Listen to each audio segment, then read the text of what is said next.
수벌이요. 미래의 선남자 선녀인이 이 경전을 받고 지니고 읽고 외운다. 받아 지녀서 읽고 외운다면 이 말입니다. 열애는 부처의 지혜로 이 사람들이 모두 한량없는 공덕을 성취하게 될 것임을 다 알고 다 본다 그랬는데 미래가 지금 얘기해요. 이 경전을 받고 지니고 외우는 사람은 바로 이 경전의 내용을 바로 알아들은 사람이에요. 바로 알아들은 사람들은 한량없는 공덕이 왜 한량없는 공덕이냐? 유위의 공덕이 아니에요. 이걸 아는 사람은 그냥 우리가 앞에서 삼천대천세계를 칠보로 보시라 하던 목숨을 항아사에 모래수만큼 바쳐서 보시라 하던 그거는 유위법에 다 갇힌 생멸법인데 그걸 넘어선 사람들이기 때문에 한없는 공덕을 성취할 거다라고 이렇게 얘기를 하는 거죠. 자, 이렇게 해서 이삼정멸분이 끝났어요. 그래서 이삼정멸분의 내용이 사실은 지금까지 앞에서 쭉 해왔던 전편에 이제 금강경 전반부의 총 결론인 셈입니다. 그래서 다시 한번 이렇게 상을 떠나고 열반에 들어가야 말이에요. 열반에서 머물러요. 그냥 자 여기서 머문다는 말을 분명히 얘기를 했어요. 색성양 미촉법 어디에도 머물면 안 된다. 응무소주 이생기심이라는 얘기를 했는데 그럼 진짜 머물러야 될 때는 어디가 진짜 머물러야 되느냐. 거기에 머무는 거는 진짜 머무는 게 아니고 열반에 머물러야 돼요. 어떤 번뇌망상도 없는 자리에. 그것이 진짜 한량없는 공덕을 성취한 거. 그것이 진짜 바라미를 제대로 실천하는 거다라는 얘기로 결론이 그 얘기입니다. 자, 그렇게 되면 어떻게 되냐 이 말이에요. 그리고 이제 넘어가면은 지경 공덕분. 그렇게 이 경을 지니면 공덕이 얼마나 되느냐 이 얘기를 이제 하는 겁니다. 수벌이요. 만일 선남자 선녀인이 아침나절에 항하여 모래수만큼 몸을 바쳐 보시하며 또 정심나절에 항하여 모래수만큼 보시하고 몸을 보시하고 저녁나절에 항하여 수만큼 몸을 보시하며 하여 이와 같이 한량없는 시간 동안 몸을 보시하더라도 만일 어떤 사람이 이 경전을 듣고 신심을 가지고 거스르지 않으면 이 복은 저복보다 더 뛰어나다. 자, 뭐라 그랬어요? 자, 앞에도 이제 목숨 바쳐 얘기하는 게 얘기했는데 이거는 아침, 점심, 저녁 하루를 또 3번으로 나누어 가지고 몸을 바쳐 보셔야 하더라도 몸을 바치는 건 결국은 뭐예요? 유위의 공덕일 뿐이에요. 형상을 가지고 얘기하는 거니까. 그쵸? 그리고 한량없는 시간도 어쨌든 아무리 많은 시간이라 하더라도 시간 자체는 이미 시간의 제약이 있어요. 500성이 됐든 몇 성이 됐든지 간에. 그런데 진짜 열의 자리는 시간도 공간도 어떤 제약도 없어요. 그래서 이 경전을 듣고 신심을 가지고 거스르지 않으면 이 말이 뭐래요? 진짜 이 가르침의 내용을 제대로 믿는 마음으로 이 가르침대로 바라미를 행하면 이 말에 거스르지 않는다라는 말은 보기 뛰어나다. 그런데 하물며 이 경전을 베껴 쓰고 받아 지니고 읽고 외우고 다른 일을 위해 설해줌이겠는가. 그러니까 이 내용을 베껴 쓴다라는 말은 물리적으로 형식적으로 노트에다가 사경을 하는 게 아니에요. 이 경전이 내 몸에 배이게 돼요. 이 경을 베껴 쓴다라는 말은 이 경을 있는 그대로 내가 내 걸로 만들어가는 과정이죠. 그리고 이걸 그대로 읽고 외워서 다른 사람을 위해서 설해준다면 얼마나 그 공덕이 크겠느냐 이 말입니다. 그래서 수벌이요. 간단하게 말하면 이 경에는 생각할 수도 없고 헤아릴 수도 없는 한없는 공덕이 있다. 왜? 부처의 공덕은 이미 이 경에서 말하는 공덕은요. 열애가 되어서 행하는 바라미를 말해요. 보살이. 그러니까 시공에 제한이 되지 않으니까 헤아릴 수도 한도 없어요. 그래서 열애는 대승에 나아가는 일을 위해서라며 최상승에 나아가는 일을 위해서란다. 최상승이 뭐예요? 최상승? 최상승이 바로 상수멸이에요. 이제 초기 불교로 말하면은 뭐 일체 번뇌 망상이 없는 것. 건강경의 용어를 빌리면은 일체 상을 버린 사람.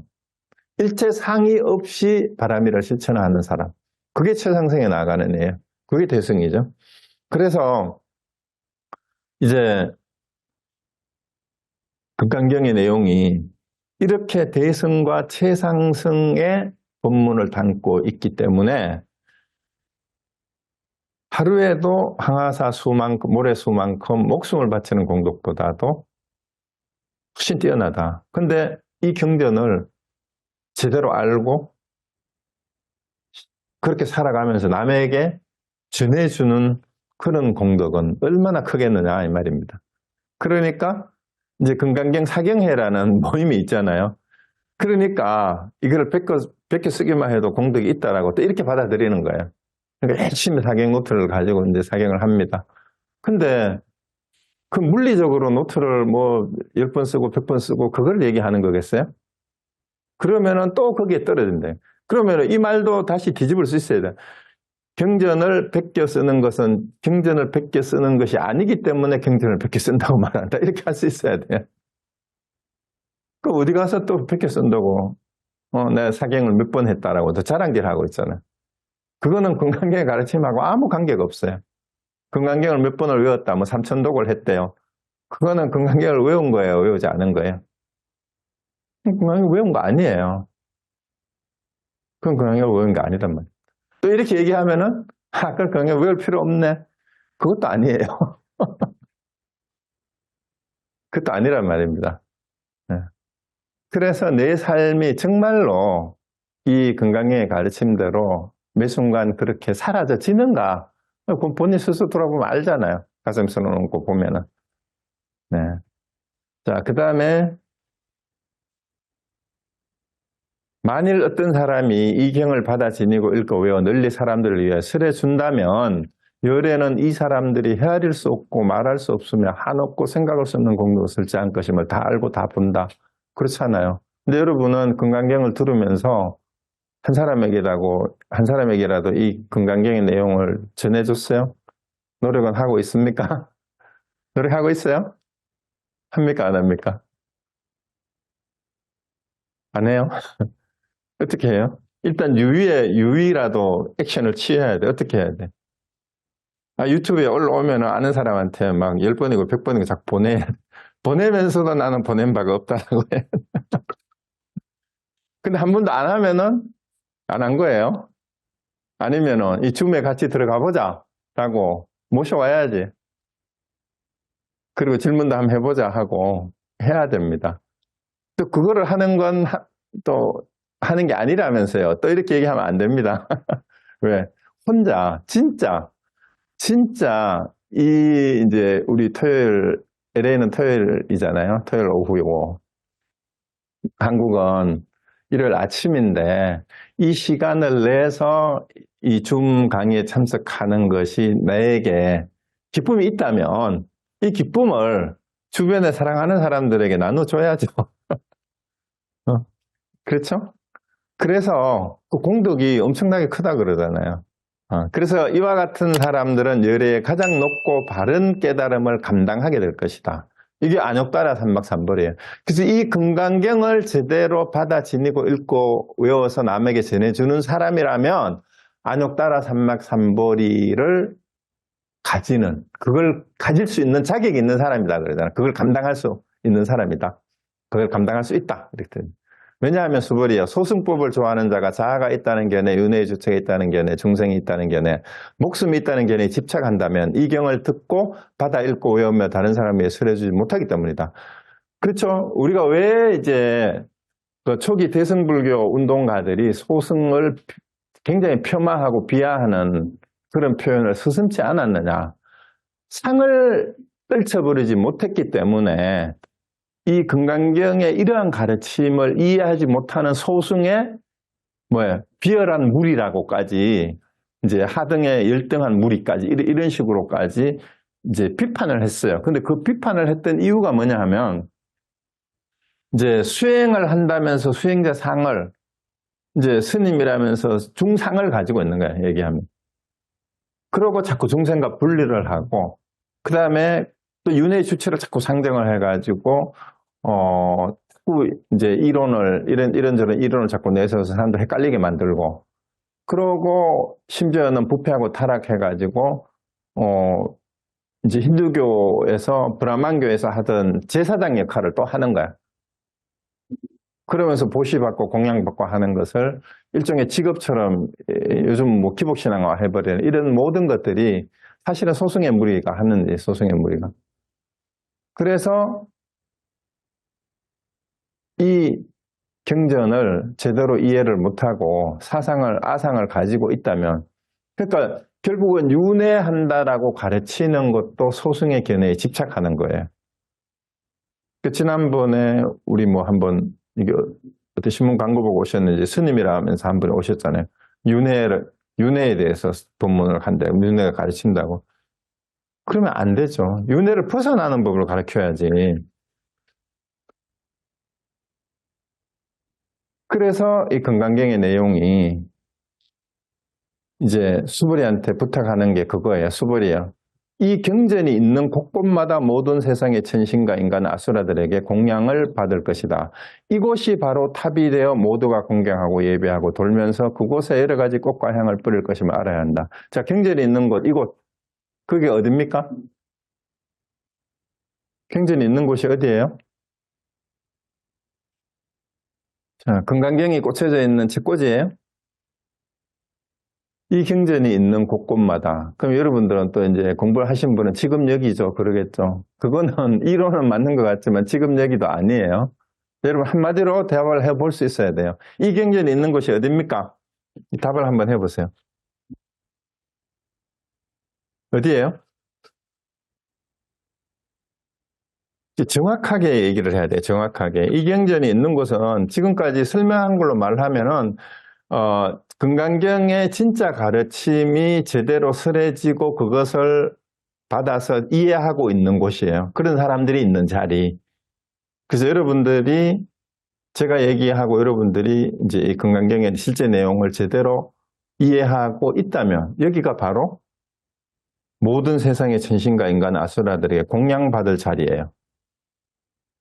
그리고 우리는 진짜 공부를 하고 진리를 깨달음을 추구하는 사람이라면은 그러한 가르침을 전하는 사람을 진정으로 공경하고 공양하고 예배할 줄 알아야 돼요.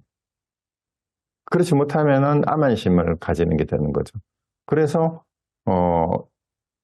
경전의 소중함을 제대로 알고, 경전의 소중함이 뭐냐면 이 가르침이 어떤 상에도 끄달리지 않고 올바른 삶을 살도록 일깨워주는 가르침이기 때문에, 그래서 수보리가 감격의 눈물을 흘리는 거예요. 왜? 수보리도 어땠을까? 우리가 상식적으로 생각해도 스님은 어떤 분들이에요? 처자식, 뭐 결혼을 안 했으니까 부모, 형제, 가족을 다 버리고 세상에 부귀와 명예를 버리고 오직 이 깨달음을 위해서 세상을 떠난 사람들이잖아. 출가한 사람들이잖아. 그렇게 해서 얻으려고 했던 가르침을 이렇게 지금 얻어 들었으니까 감격의 눈물이 당연히 나오죠. 여러분은 그렇게 한번 여러분 자신을 던져본 적이 있느냐 이 말이에요. 진리를 위해서, 깨달음을 위해서 내 가족까지 다 버리고 직업도 다 버리고 내가 가진 거 다 버리고 떠날 수 있을 만한 그런 용기를 내본 적이 있어요? 그렇게 했던 출가자가 드디어 출가해서 배우려고 했던 법문을 이제 알아들은 거예요. 그래서 감격의 눈물을 흘리는 겁니다. 왜, 누구의 시죠? 도종환 씨의 시인가? 연탄재 함부로 발로 차지 마라. 여러분, 한 번이라도 연탄 불처럼 뜨거워 본 적이 있느냐? 온몸을 불살라 본 적이 있느냐? 여러분은 정말로 온몸을 불사르듯이 진짜 깨달음을 위해서 여러분 자신을 그렇게 불태워보고 던져본 적이 있느냐 이 말입니다. 이 불태운다라는 게 내가 가지고 있는 모든 상을 다 진짜 이 모든 상이 번뇌망상이죠. 뭐 그거를 연탄이 스스로 자기 몸을 태워서 스스로 죄가 되듯이 그렇게 자기를 던져본 적이 있느냐 이 말이죠. 그런 마음으로 출가를 한 거예요, 수보리가. 그러니까 이제 비로소 출가한 배우고자 했던 목표에 안욕따라 삼막삼벌이 깨달음, 정멸, 상을 버리고 정멸을 얻는 법문을 여기서 듣게 되는 거예요. 그러니까 얼마나 감격의 눈물이 나겠어요. 그래서 수보리가 눈물을 흘리면서 찬탄을 하는 겁니다. 희유합니다. 그래서 여러분도 여러분 삶에서 정말로 진리를, 깨달음을 위해서 여러분 자신을 탁 던져보고 어떤 다툼이나 쓸데없는 논쟁에 빠져들지 않고 자신을 탁 던져본 적이 있느냐 하는 것을 이제 저도 마찬가지죠. 그렇게 또 돌아볼 때 정말로 이 본문이 감동스러울 수 있는지 자기 삶을 한번 돌아봐야 되는 거다라는 그 얘기입니다. 자, 그러면 이제 그 다음에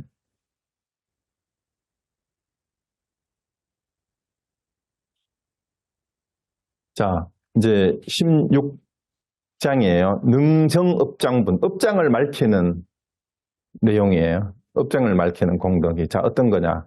또한 수벌이여 선남자 선녀인이 이 경을 받아 지니고 읽고 외우더라도 만약 남에게 천대와 멸시를 당한다면 이 사람이 전생에 지은 죄업으로 악도에 떨어져야 마땅하겠지만 금생에 다른 사람의 천대와 멸시를 받았기 때문에 전생의 죄업이 소멸되고 반드시 가장 높고 바른 깨달음을 얻게 될 것이다. 이게 안육가나 삼막삼보리를 얻을 거예요. 어떻게 하면?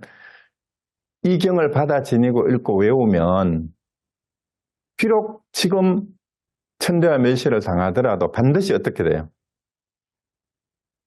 그 멸시당하고 천대를 받는 그것 때문에 죄업이 소멸된다 그러잖아요. 그래서 수벌이여 내가 과거 한량없는 아승기급을 생각하니 연등 부처님 이전에 800~4천만 나유타의 여러 부처님을 만나 모두 공양하고 받들어 섬기며 그냥 지나친 적이 없었다. 자, 이 얘기가 나오는데요. 이 부처님이 전생이 수없이 많아요. 그죠? 전생이 이제 아승기급이면은 1급도 아니고 헤아릴 수 없는 많은 횟수가 아니고 급이에요, 급. 그래서 연등 부처님 이전에 800~4천만 나유타라도 이게 엄청나게 많은 숫자잖아요. 800~4천만 나유타의 부처님이니까 사실 그런 부처님 진짜 있었어요? 전생에 이 말이 지금까지 살아오면서 만났던 모든 사람들이 다 부처예요. 모든 부처님이에요. 부처님이 아닙니다, 여기에. 중생하고 부분되는 여기서 말하는 열애가 지금 세존이 800~4천만 나유타 여러 부처님을 만났다는데 그 만난 사람은 중생하고 구분되는 다른 부처님이 있었던 얘기가 아니라 지금까지 살아면서 만났던 모든 중생이 뭐였어요? 열애와 중생이 다 불성을 가진 존재였기 때문에 모든 부처님이 만났던 전생부터 만났던 모든 사람이 다 부처였어요. 그래서 모두 공양하고 받들어 섬기면 그냥 지나쳐요. 그러니까 부처님은 어떻게 살았다는 말이에요? 지금까지 만난 모든 사람이 다 부처였고 모든 사람이 부처라고 공양하고 받들어 섬겼다 이 말입니다. 이게 800~4천만 나유타 부처님이 우리 말고 따로 있었다고 생각하세요? 아니에요. 지금 여러분이 화면으로 보고 있는 그 비치는 모든 사람, 주변에 옆자리에 있는 모든 사람이 다 800~4천만 나유타의 여러 부처님 중에 한 분이에요. 여러분이 매일 만나는 사람들이. 그래서 이 제업은 능히 업장을 맑게 한다 그랬는데요. 자, 이것도 똑같이 할 수 있어야 돼요. 업장은 업장이 아니기 때문에 이름하여 업장이라 할 뿐이다 하니까 그러면은 맑혀야 될 업장이 따로 있겠어요, 없겠어요? 없어요. 이 말을 아시죠? 여러분이 전생애를 알고 싶은가? 뭘 알래요? 욕지전생사.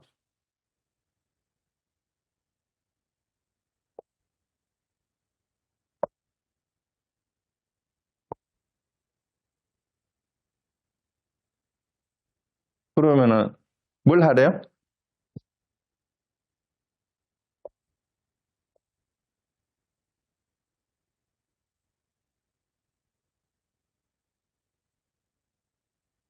이렇게 말하잖아요. 여러분 전생의 일을 알고 싶으세요? 지금 생에서 여러분이 받는 게 그거다 이 말이에요. 이 말보다 더 정확한 말이 없어요. 여러분이 전생이 어떤지 알고 궁금하세요? 전생이 뭡니까, 전생이? 지금까지 내가 살았던 이전의 모든 삶이 합쳐져 가지고 지금 여러분이, 저도 마찬가지죠. 내가 지금까지 살아온 게 그 결과로서 총체적으로 지금 이 자리에 이 모양 이 꼴로 여기 서 있는 거예요. 여러분 각자가 다 그래요. 전생을 궁금해하지 마세요. 지금 받는 것이 여러분의 전생의 값으로서 여러분 지금 여기 이렇게 있는 겁니다. 그럼 여러분 미래를 알고 싶으세요?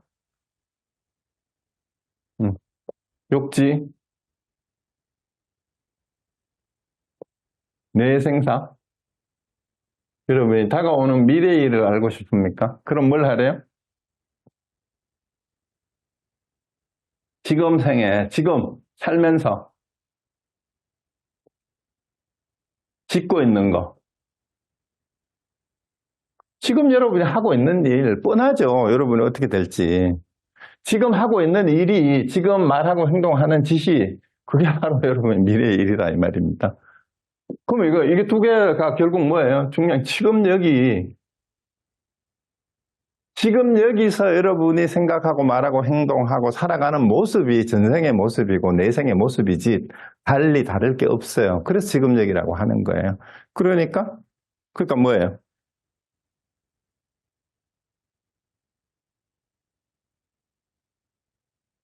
자, 이제 마지막 구절 한번 봅시다.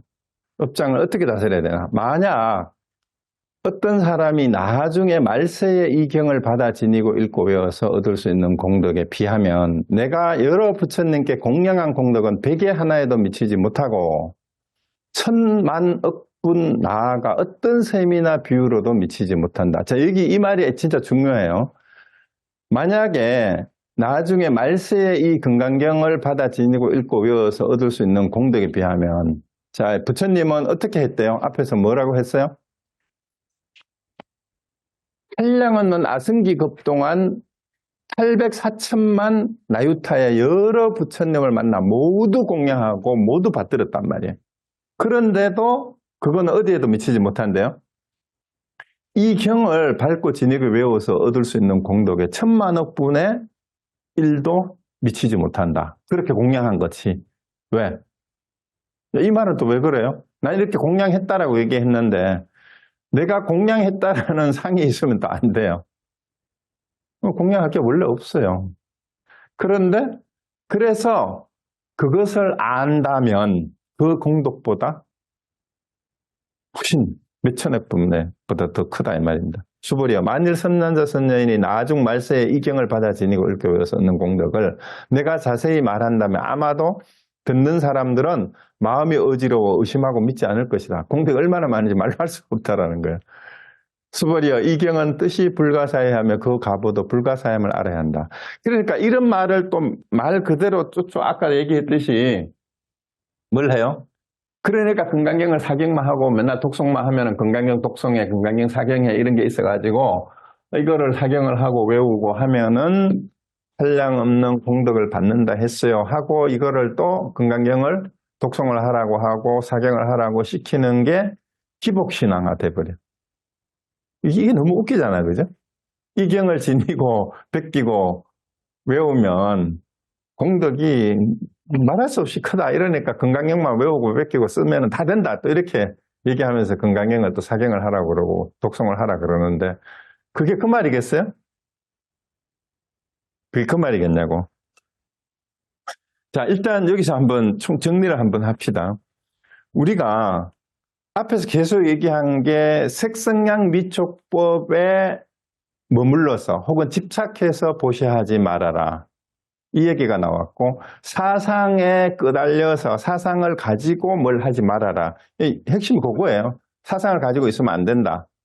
그 다음에 바람일을 행하는 데 있어서 색성량 미촉법에 머물러거나 집착하면 안 된다. 이거는 뭐냐 하면은요. 이 색성량 미촉법이라고 얘기하는 육경으로 대표되는 색성량 미촉법에 머문다라는 거는 이 세속의 일이에요. 세상살이란 말이에요. 세상살이. 세상살이. 그러니까 세상 일이죠. 육경에 머물러서 행동하는 거, 말하고 행동하는 거. 우리가 그렇잖아요. 우리 보통 이제 경제 내용이 아니라 이제 불교와 관계없이 우리가 보통 사람들은 색성양 미촉법에 자꾸 머물면서 분별심을 내면서 살아가는 게 우리 세상 사람들의 일반적인 모습이에요. 이게 세상사라면 이게 세속사예요, 세상사. 그러면은 이거는 철저한 인과법입니다. 그런데 수행자의 삶에는 동시인가예요. 동시인가라는 말이 뭐냐 하면은 이게 이건 수행자의 삶인데 이게 항상 지금 여기를 사는 거죠. 그런데 본무인가의 삶은 인가가 본래 없다라는 말이 이게 이제 부처의 삶이에요. 부처의 세계. 이거는 시공이 원래 없어요. 시간도 없고 공간도 원래 없고 뭐뭐라고 이름도 붙일 수 없는 그래서 금강경에서는 이 얘기를 계속 하고 있는 거예요. 수행자의 삶은 이제 보살로서 살아가는 삶인데 지금 여기에 수행자로서 사는 중에도 이 세속의 육경이나 이 사상이죠. 이 사상, 인상, 상을 가지고 살아가는 삶의 찌꺼기가 여기에 조금이라도 붙어 있으면 안 된다 이 말이에요. 이거는 보살인데 이거는 부처고 이거는 세속 사람들이에요. 근데 세상의 일은 전부 다 육경이나 사상을 가지고 매일매일이 얽혀 돌아가고 여기에서 분별심과 온갖 다툼과 분열 뭐 이런 논쟁이 다 일어나는 게 우리 세상살이에요. 그래서 여기를 떠나서 수행자의 삶이라는 것은 아까 계속 전생을 알고 싶으면 지금 받는 거를 보고 내생을 알고 싶으면 지금 하는 거를 알아라고 얘기를 했듯이 매 순간 지금 내가 행하고 있는 것을 돌아보는 삶. 그것이 수행이에요. 수행이 뭐냐 하면은 매 순간 자기 자신을 끊임없이 돌아보는 것. 그리고 다른 말로 하면 뭐예요? 여기는 머무미, 육경에 머무는 거, 사상에 머무는 거, 요거는 머문 없는 삶. 머문이 없는데 육경에 머물지 않고 살아야 된다라고 실천을 하는 삶이에요. 색성양 미처법 의외에도 머물지 않고 사는 삶이 이제 매 순간 수행하는 삶인데 부처는 뭐예요? 부처의 세계는 머문이 없는데 열반에 머무는 거예요. 이거는 열반에 혹은 정멸에 머문. 이거는 뭐예요? 머문 없는 삶이 수행자의 삶이에요. 이렇게 정리를 한번 합시다. 그래서 머문 없는 삶은 동시인가라는 말은 뭐냐면 매 순간 인가가가 그 자리에서 바로 일어나는 거예요. 내가 말하고 행동하는 게 바로 그 모습이다 이 말입니다. 그러니까 돼지를 보면은 돼지 눈에는 돼지만 보이고 부처는 부처만 보인다는 말이 그 순간에 이 말을 잘 생각해 보세요. 돼지 눈에는 돼지만 보이고 부처 눈에는 부처만 보인다는 말이 뭔 말이냐 하면 아까 얘기했잖아요. 색성양 미촉법에서 우리가 대상을 인식하는 시각이 대상에 머물면은 그게 뭐라 그랬어요? 어떤 대상을 보고 돼지다라고 시각화해서 인식하는 인식이잖아요. 인식. 이 인식이 대상에 머물면은 그게 중생의 삶이에요. 그러니까 돼지 눈에는 돼지만 보인다. 그런데 모든 대상을 중생을 보는데 부처라고 봤을 때는 뭐예요? 일체 모든 일체법이 불법 아닌 게 없다라고 보는 거니까 이쪽으로 가보는 거예요. 그 부처는 부처만 보이는 게 되는 거죠. 그래서 이 인식이 전환이 끊임없이 돼야 되는데 끊임없이 이거를 나누어 가지고 여기에서 머무는 삶에서 수행자의 삶을 살아야 된다라고 해서 공부를 했는데 수행자한테도 여전히 남아있는 관념의 찌꺼기. 이 관념의 찌꺼기가 상인데 이 상 가운데 대표적인 게 4가지 상. 그게 아상, 인상, 중생상, 수자상이었는데 그 밑바탕에 가장 출발이 아상이란 말이에요. 그 아상을 버려야 되고 그 다음에 수행자가 중생을 구제해야 된다라고 말을 하니까 중생이라고 하는 상도 있으면 안 된다. 그래서 상을 버려야 된다. 그래서 진짜 보살론 수행자는 색성양 미촉법, 그 다음에 아상, 인상, 중생, 수자상 어디에도 머물면 안 된다. 이게 이제 보살이에요. 그런데 금강경은 보살을 위해서 설하는데 보살에 머무는 게 아니라 보살이 부처가 되는 삶을 살아라고 머무는 거야. 부처는 어디에 머문다고? 머뭄이 없는 자리, 진짜 머픔이 없는 참된 머무. 그가 열반이나 정멸이라고 표현을 하지만 진짜 정멸열반은 정멸열반이 아니야. 머물 것도 없는 자리니까 거기에서 머무는 거예요. 그러니까 머픔이 없는 머픔에 머물러야 그게 진짜 정멸. 그러니까 이상 정멸분이 이제 결론이라 그랬어요. 일체상을 떠나서 일체상에는 뭐도 들어가요? 열애다 중생이다 하는 상, 부처라는 상. 부처는 진실이다라는 상도 없어야 돼. 그렇다고 가짜가 아니란 말이에요. 왜? 가짜가 부처가 진실이다 아니다 실상과 무상마저도 떨쳐버려야 되는 이유가 뭐냐 하면은요. 이제 진실이라고 하게 되면은 이게 진실이라는 데에 자꾸 이제 매이게 되고 진리라는 데에 대한 애착을 가지게 돼요, 사람들이. 이거는 진실이다, 이게 진리다라고. 근데 애착을 없애야 되니까 진실이라는 상도 사실은 가지면 안 된다라고 얘기하는데, 그런데 그렇다고 헛된 게 아니다는 얘기는 뭐예요? 그 상을 가지지 않으니까 일체 모든 공덕이 거기서 나오는 게 무궁무진하니까 이게 헛된 게 아니란 말이에요. 그래서 헛되는 것도 아니다라고 얘기를 하는 것입니다. 그래서 무실무어하는 이유는 일체상을 떠났기 때문에 그렇다. 그래서 보살이 대승의 마음을 낸 보살은 혹시라도 조그만 치에 간념의 찌꺼기도 남기지 말고 다 털어버려서, 그게 이 상이에요. 정멸로 삶을 사는 부처가 되라.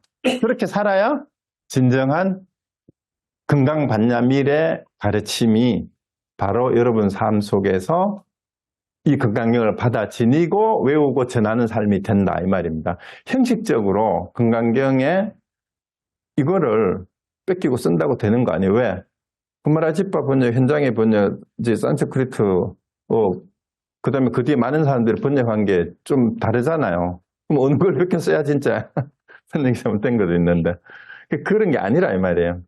그렇다고 금강경을 뺏기고 외우지 말라는 얘기가 또 아니에요. 금강경 사경을 해보세요. 집중을 하고. 그렇다고 한자로 구마라집바를 쓸 필요도 없어. 한글로 번역한 걸 한글로 써도 돼. 그렇지만 이제 번역이 잘못됐다면은 또 이제 좀 이상하게 되니까 이왕이면 번역이 잘 된 걸 가지고 사경을 하면 좋겠죠. 그리고 그걸 되뇌이면서 그 읽는 그 순간 어떤 마음으로 내가 이 경전을 한자 한자 쓰고 있는지, 또 어떤 마음으로 이 경전을 읽고 있는지를 자기를 돌아보면서 금강경을 베끼고 외우고 독송을 해야 된다 이 말입니다. 그리고 그 마음을 주변 사람들한테 전해야 돼요.